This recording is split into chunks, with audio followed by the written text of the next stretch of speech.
Okay, I'm going to read from here. What exactly does a community organizer do?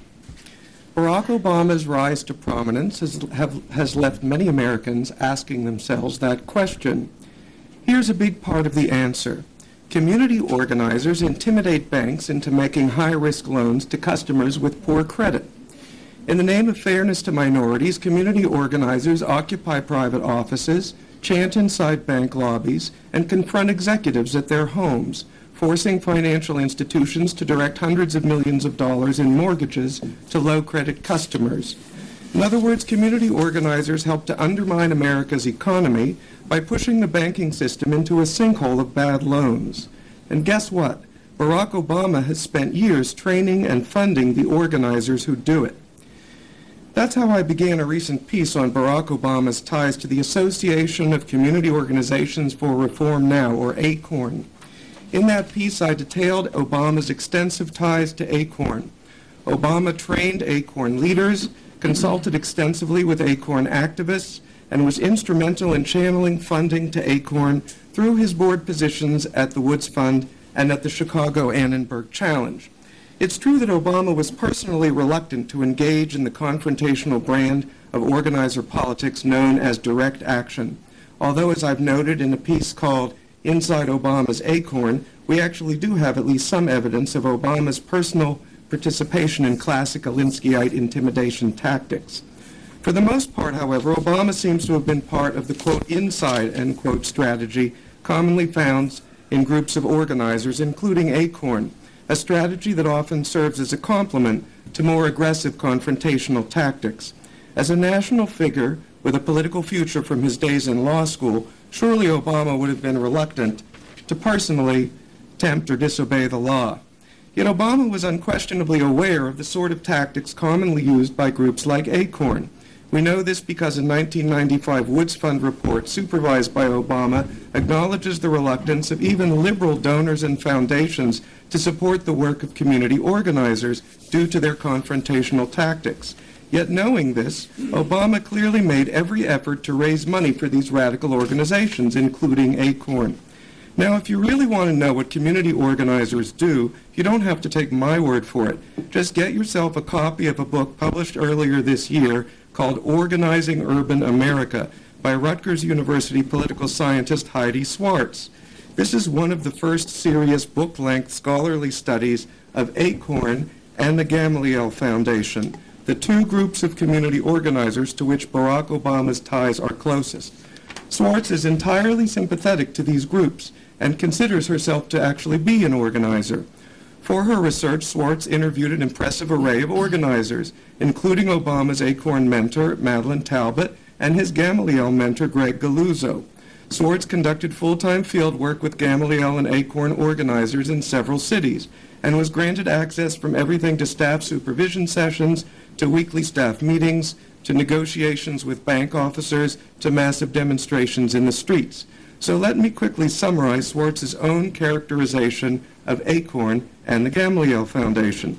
According to Swartz, ACORN members see themselves as, quote, oppositional outlaws, end quote, and, quote, militants, unafraid to confront the powers that be, end quote. According to Swartz, ACORN's identity as a uniquely militant organization is reinforced by contentious action. For example, ACORN organizers like to tell the story of how they so scared a U.S. senator during a demonstration that he actually ran over some demonstrators in his car in his haste to escape.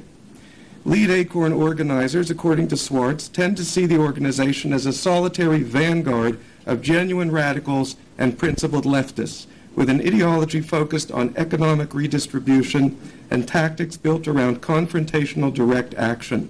ACORN's culture, says Swartz, is based on combativeness, confrontation, and loud expressions of anger. Again, as a practitioner of ACORN's inside strategy, Barack Obama may have eschewed such tactics himself, although perhaps not entirely. Yet by providing extensive training and financial support for ACORN, and by working in close cooperation with ACORN leader Madeleine Talbot, who specialized in exactly this sort of confrontation, Obama was lending aid and encouragement to ACORN's militants. Now, according to Swartz, ACORN and the Gamaliel Foundation are far more alike than different in their ultimate goals and ideology. But the divergent composition of these groups leads to somewhat different organizational cultures. With a more culturally, economically, and politically diverse membership, groups like Gamaliel, organized around religious congregations, are less overtly militant and confrontational, although not entirely so. In fact, according to Schwartz, the innovative cultural strategy devised by Gamaliel organizers, whom Obama has also trained, by the way, features professions of pragmatism and even a denial of ideological leftism. Yet Schwartz also makes it clear that these denials of leftist radicalism cannot be taken at face value. According to Schwartz, among themselves, lead Gamaliel organizers freely deploy the very leftist ideology they so carefully avoid using in front of their blue-collar members. In short, according to Heidi Schwartz, ACORN is made up of openly ideological, militant leftists, while Gamaliel organizers practice a form of stealth radicalism. As a student and teacher of Gamaliel methods, Obama would appear to have mastered these stealth techniques. I've argued this at greater length, by the way, in a piece for National Review magazine entitled Senator Stealth. Now, if you'd like to know more about what Gamaliel organizers actually believe, as opposed to how they publicly present themselves, you should get a hold of a book called Doing Justice: Congregations and Community Organizing, written by Dennis Jacobson, director of the Gamaliel Foundation's National Clergy Caucus. Jacobson's book is a required text for first-year Gamaliel organizers, and it is pervaded by a form of liberation theology that is a very close cousin of the black liberation theology favored by Reverend Jeremiah Wright. In Jacobson's conception, America is a sinful and fallen nation to whose pervasive classism, racism, and militarism authentic Christians must offer constant resistance. Drawing on the book of Revelation, Jacobson exhorts, "Fallen, fallen is Babylon the Great. Come out of her, my people, so that you may not take part in her sins." For Jacobson, in other words, America is Babylon. The United States, Jacobson maintains, employs illegitimate nationalism, propaganda, racism, and bogus civil religion and class enmity to bolster its entrenched and oppressive corporate system. Authentic Christians forced to live in such a nation can come out of Babylon, says Jacobson, only by entering into, quote, a perpetual state of internal exile, end quote. Rather than experiencing feelings of internal exile, of course, many Christians do feel at home in the United States. According to Jacobson, these inauthentic and misguided Christians have been lulled into the false belief that the United States is somehow different from other countries, that it stands as a genuine defender of freedom and democracy. In reality, says Jacobson, these benighted so-called Christians have, quote, blinded themselves to the realities of racism and deluded themselves into imagining that the vast military force of this country is an agent of justice, end quote. According to Jacobson, the desire of most Americans to create an individualized, safe, secure life for themselves and their families constitutes an unacceptable emotional distancing from the sufferings of the urban poor. Jacobson says that whenever he feels himself seduced by the American dream of personal security, this, quote, unconscionable removal from the lives of those who suffer, end quote, he rejects its pull as the deplorable, quote, encroachment of America on my soul, end quote. To, quote, feel at home in the United States, maintains Jacobson, is not only to fall victim to a scarcely disguised form of political despotism, it is to betray Christianity itself. Although Jacobson acknowledges that the sufferings of the poor in America do not quite rise to the level of the Nazi Holocaust, he nonetheless stresses the fundamental similarity. Quote, the accommodation and silence of the church amidst Nazi atrocities are paralleled by the accommodation and silence of the church in this country amidst a calculated war against the poor, end quote.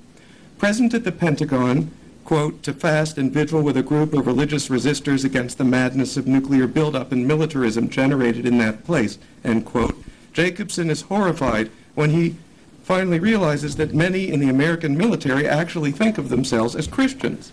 For Jacobson, this means that the church, quote, has aligned itself with oppressive forces and crucified its Lord anew, end quote.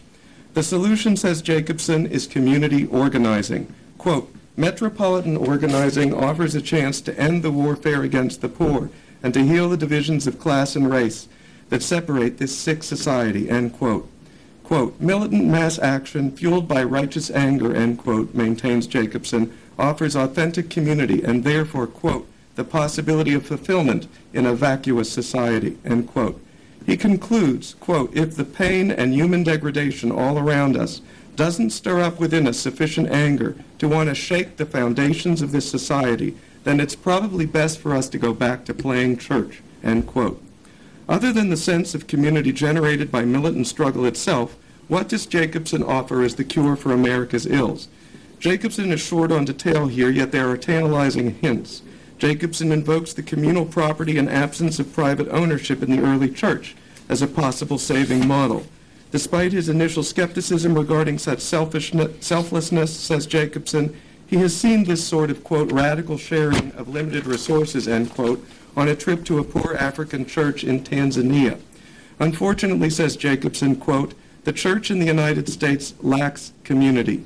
The American church, by and large, is privatistic, insular, and individualistic. It reflects American culture, end quote. These, then, are the beliefs at the spiritual heart of the Gamaliel Foundation's community organizing efforts. As noted, there are clear echoes here of Jeremiah Wright's and James Cone's black liberation theology, and it's evident that Obama had an affinity for organizations that embody this point of view. Recognizing Barack Obama's intimate involvement with and extensive record of directing foundation support to organizations like Acorn and Gamaliel paints a picture sharply at variance with the image of Obama as a post-ideological, post-partisan pragmatist. A fuller understanding of the Alinskyite groups that shaped Obama's worldview makes it clear that the Jeremiah Wright episode was no anomaly. Obama has a decidedly radical background rooted in the ideology and tactics of community organizing, and I've seen nothing to persuade me that much has changed in his inner political orientation. Quite the contrary, in fact. So we as a country may all be about to receive an exceedingly practical lesson in exactly what it is that a community organizer does.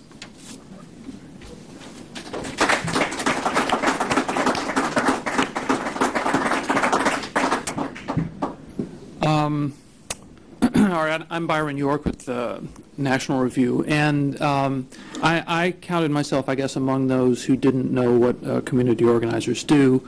Since I was covering the campaign, I mean, I was interested in it to the extent that it tells me something about Barack Obama. And I think the first thing to remember about Obama and organizing is that when he got into it, he didn't know